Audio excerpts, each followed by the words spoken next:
Yeah, well, unfortunately, I'm not a ex-professional footballer. So when you see me on the pitch, you can tell that. But I did meet this man through football about a year ago when he came into the office at Macclesfield to sign for us. And when I met Danny, you warmed to him very quickly, and he came across as really commercially astute. I mean, I'm sure you've got a very good agent, but you didn't really need one. And I wanted to help him. And when I learned what he was doing with FpPG, it made me think about how much work I'd done over the years in property. So I consider myself to be an entrepreneur, a businessman. You know that, JJ. However, I look back and I've earned some big money. I've worked for a business that turns up £2 billion. I've set up Europe for them. I've bought and sold businesses. I worked last year for a bank called STB in Manchester. Administrators called FRP. Loads of big positions, and I've made more money through property on the side.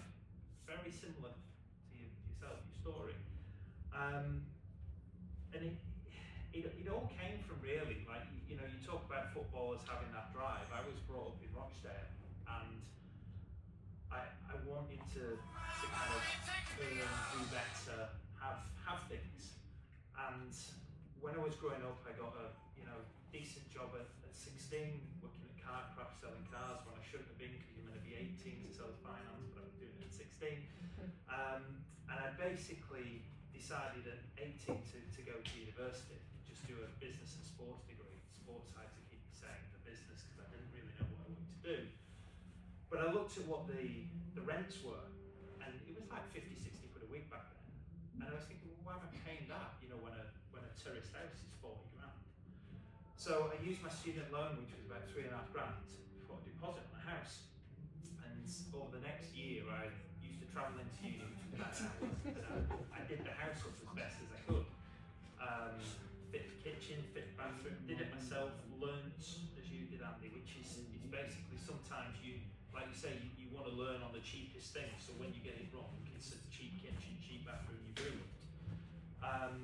I bought the house for £44,000, and within a year I had it back on the market. I sold it for 105.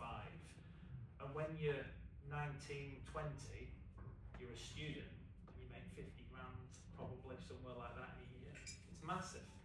The first thing I did, I went out and bought a brand new car, because we're all idiots. That's what we do.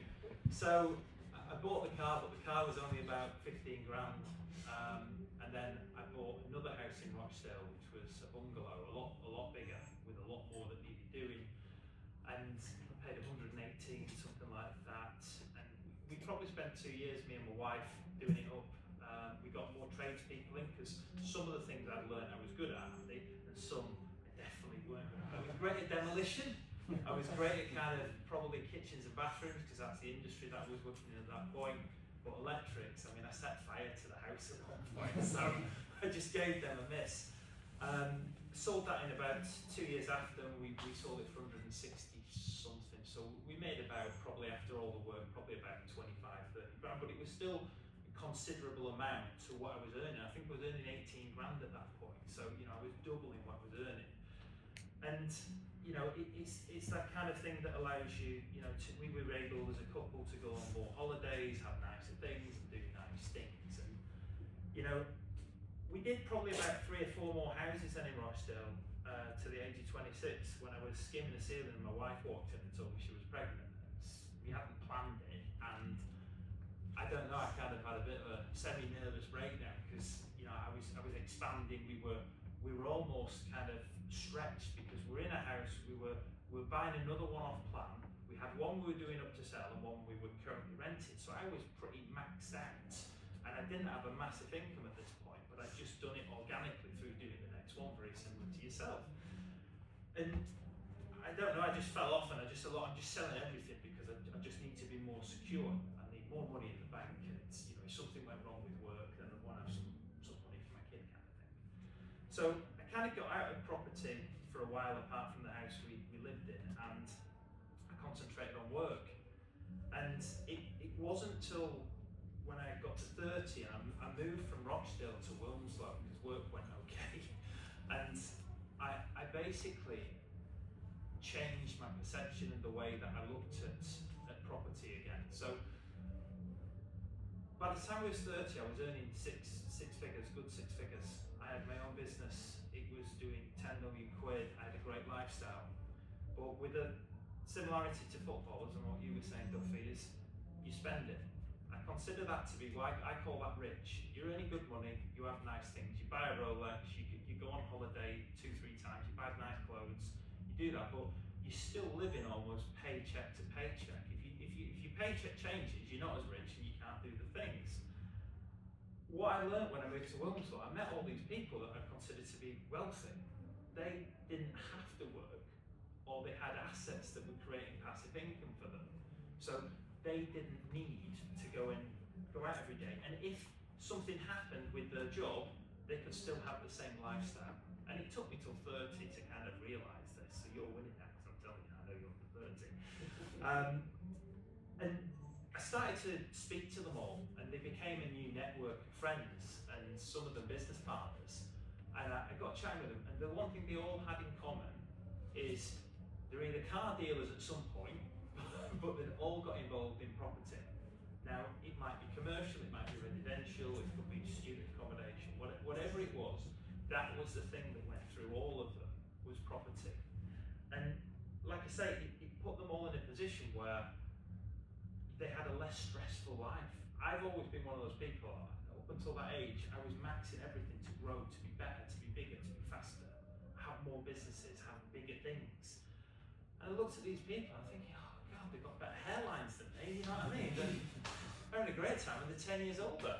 So at that point I decided, right, I've got to get back into property. I've got to have my businesses that I push, but I get back into property. So my businesses started buying commercial property because they were generating profit. I didn't have much savings, but my businesses were profitable. So we bought some warehouses in North Manchester, Haywood. We had some good, what you call capital appreciation over 5 years, where the warehouses became worth more and more and more. And then at the age of 35, 36, I saw the opportunity to buy a company that I was basically selling into, that had a big commercial portfolio of property. We're talking like £40 million worth of property. And you might think, well, how do you buy it if you haven't got even £1 million to put in?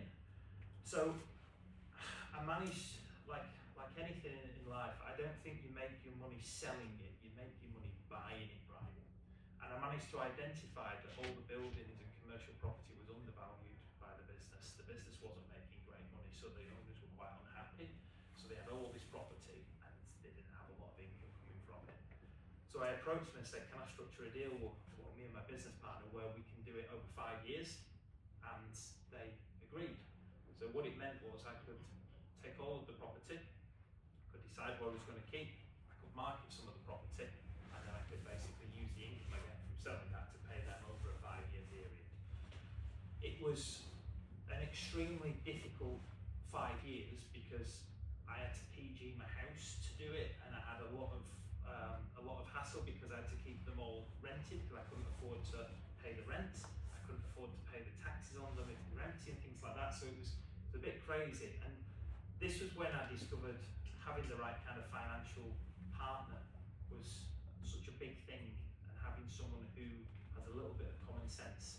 So it gets about 2-3 years into the deal, and I've got my regular kind of 1 million payment to give them, and I'm selling a building, and it fell through. And I've got 2 weeks, under 2 weeks, to get them £1 million. I ring the bank who we bank with, and bear in mind we've got 20 odd million, maybe 30 million quid of the building. They wouldn't lend me £1 million because the business isn't making any money yet. So that was luckily when I met Charles Street, who are here. Where are you? Excellent. Oh, he's right at the back. And I had a very sensible conversation with them. I told them the scheme, told them that basically I've got this property, I'm willing to put this as security, I'm going to sell this property in 3-6 months. That'll bring me back more than the £1 million. And within around about probably, I don't know, 2-3 days, I had £1 million in my account. Gave them £1 million, and then 3 years later, now we've got about 25 to 30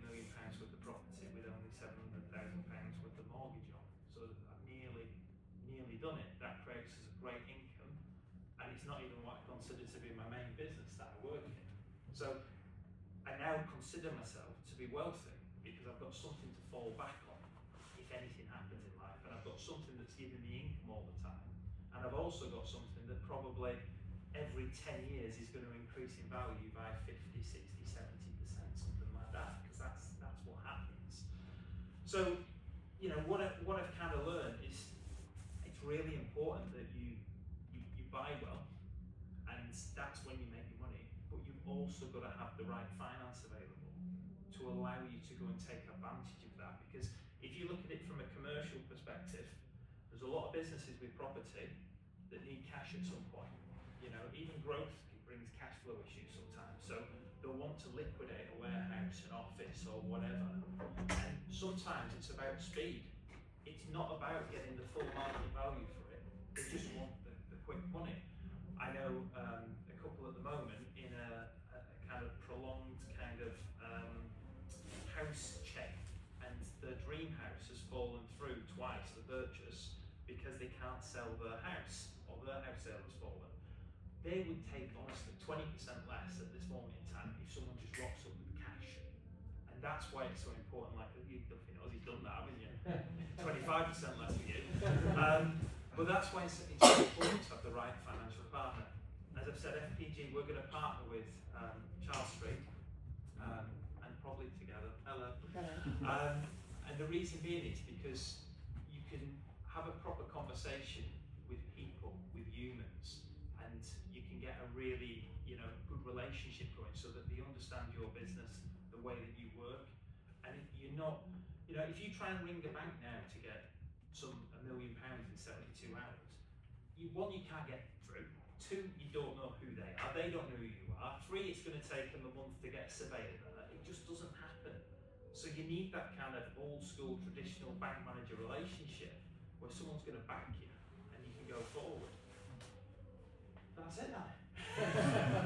Anyone got any questions for Jon? Oh, that's great. Not about my illustrious play career. I've got a question. You mentioned saying that you had to PG your house. What is PG? So a PG is a personal guarantee, where it's basically saying I'm willing to put my house on the line for this because this is my security. So obviously, I didn't really want to do it, but the belief was that I can pull this off. So I was willing to do it, and it was the only way of me doing it. So it was one of those opportunities, like you said, take the risk. I took the risk. Thank you. What do you want to say? The first time I did it, I didn't tell her. Genuinely, I ended up doing it twice, and the first time I didn't tell her because she backed me, but I just didn't want to worry her. Yeah. The second time I told her because I felt bad not telling her. You say you were plastering a ceiling when you got all that news from them. So I'm just curious what the ceiling looked like when you. It wasn't very good. to be honest with you, I had the worst ladders. Like the cheapest step ladders that don't have the support. It was horrendous. But it's all worked out well. Obviously, you said you took a lot of risk at certain stages with, your business and property. Knowing what you know now, is there a way to manage that risk better? Yeah, probably. I mean, I just need to say to the Mac lads, really, I know you're all from a football background, and we've heard from two, great football speakers, but it applies to everyone in life. Property, increases in value every 10, 12 years if you just hold on to it. So the sooner you can get into it, forget the rent that you're going to get in the 10, 12 years, it's going to double in value. Everything's going to get more expensive. And if you look at how many people are coming into the country, 500,000, 1.5 million a year, no matter what you believe and how many kids are being born and how everyone's living longer, no matter what anyone says, they're not building enough houses. So it doesn't matter. Just get into it. Even if you're getting small, like I say, as a 4 or a 5, just get in so you've got a little foot in the door. Because I think it'll end up as, maybe 98% of everything in Britain is rented and owned by certain corporations in 50 years and no one has anything. So you need to get in quick. Sorry for that very negative. With you coming into the business and with the experience you've got, what can a young footballer expect from yourself in terms of you helping them get on the property ladder? I think I've got. My son's trying to be a footballer at the moment, and just as Danny's saying about trying to educate people and kind of hold the hand, I think the first thing I can offer is, from my own point of view, I've had a similar journey to Danny. I started off with the terraced houses and I did a couple of those, and I think it's understanding about just creating the awareness first of all to people, because like you say, the footballer's career is a very short one, and if you don't have anything in the background to fall back on, then you're going to struggle, and I can see those negative effects. Where I think I can bring kind of my skills and add value hopefully to FpPG is, I'm a few years older than Danny, I'm sure you can tell, but I've also done, like I say, probably slightly bigger schemes. I've done a lot more commercial schemes. I've probably used a lot more different finance models. I've used bridging loans, but mine were nowhere near 33%, luckily. And I think I can hopefully expand what we do and expand what we can offer. And then maybe, in 6 months, 12 months, maybe we even have other services as well from what we currently offer. I would like to ask, looking back here, what would you have done differently, and what would you have done faster, and at what point would you have considered yourself to slow down a little bit and look at your options? I think what I would have done is not spent as much in my 20s and 30s on things, and carried on investing in property. You get a lot of distractions in life, and there's a lot of keeping up with the Joneses. When I moved from Rochdale, I had one of the best not the best houses, but you know what I mean. And I moved to Wilmslow, right back at the bottom again. Right, all this car, you know what I mean. And you have to kind of work your way up. And I think people, especially footballers, put a lot of pressure on themselves. I've got a couple of mates who were footballers, and when they quit, they really struggled in keeping up with the Joneses, having the new shape Range Rover and things like that. And what I would say is, just as Duffy said earlier, you've got to be really sensible with your cash. You make money through saving money or investing money and partitioning it off. So I would have said in my late 20s and early 30s, I was probably spending 100% of what I earned. I wasn't spending more, but I was 80, 90, 100%. I wish I would have put 20, 25% of that into something, not necessarily property, but something, so that it was growing and still there now. And I'm not saying don't do the nice things with your family and experiences, but we all know that we're a bit blasé at some point, and we're trying to impress people. Forget that. It's impressive. I feel impressive now because I don't have to go to work tomorrow if I don't want to. And I think when you get to kind of my age, and like my son's been playing today at Macclesfield against the England schoolboy team, I can go, and I can. And if I want to take him out for lunch afterwards, I can. And that's worth more than that watch or whatever it may be. You've got a pretty sizable portfolio. Are you still do you still have appetite to get more property, commercial or resi, or are you parking that and then focusing on other sides of things for life? I think I've had a bit of a wild ride in the last few years. Yeah. So, when you get to the point, like say, PG in your house again, I think you have to have a little bit of a time of kind of just sitting there and going, you know what, I'm just going to breathe a little. And I'm probably involved in about 10 to 12 different businesses as well. So it's about giving them enough time, because I think, I'm working with Danny on his portfolio now, working together, but I've got Amanda who can do it, he can lead that, he knows what he's doing. Yeah. So I think if opportunities arise, I'm one of those people, I couldn't resist it if it was that good. But at the moment, I'm more about, let's get the London one paid off, let's get that all flowing, and then just see how the land lies over here. Yeah, it sounds like you want to help some of the math lads, so I want to ask a question on their behalf. Well, would you offer now.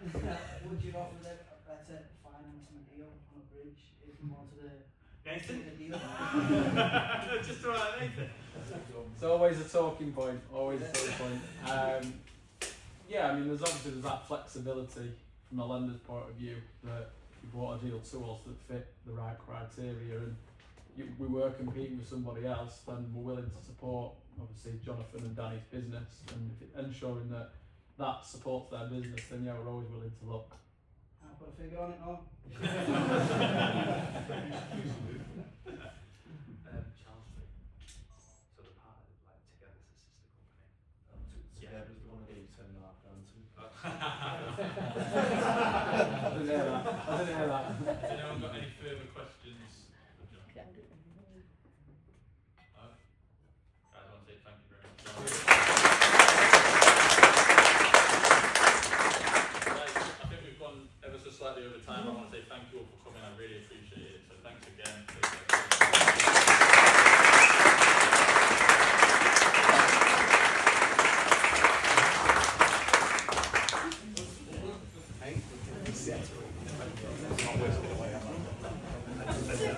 Yeah.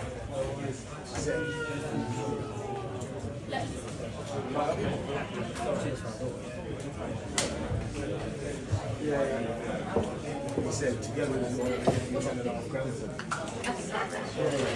Cover up it. We'll enjoy that then. We stay in.